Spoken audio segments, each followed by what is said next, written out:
మీ జీవితంలో సమస్యలు ఎందుకు ఎప్పటికీ పూర్తిగా ముగియడం లేదో తెలుసా?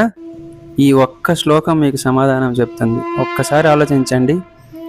అడవిలో కార్చిచ్చు ఎలా ఒక్కసారిగా వ్యాపిస్తుందో అలాగే మన జీవితంలో కూడా సమస్యలు, ఒత్తిడి, భయం, నిరాశ ఒకటి తర్వాత ఒకటి వస్తూనే ఉంటాయి.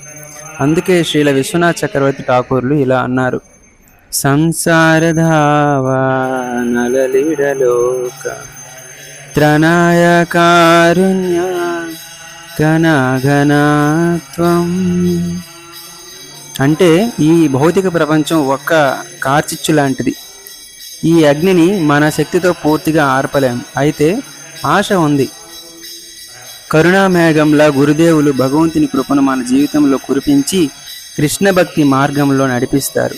అదే మన హృదయంలోని సంసారాగ్నిని శాంతింపజేస్తుంది. కాబట్టి ప్రతిరోజు హరే కృష్ణ మహామంత్రాన్ని జపించాలి. హరే కృష్ణ కృష్ణ కృష్ణ హరే హరే, హరే రామ రామ రామ హరే హరే. నిజమైన శాంతి బయట కాదు, కృష్ణుని ఆశ్రయంలో ఉంది. ఈ సందేశం మీ హృదయాన్ని తాకితే మరొకరికి తప్పకుండా షేర్ చేయండి. హరే కృష్ణ.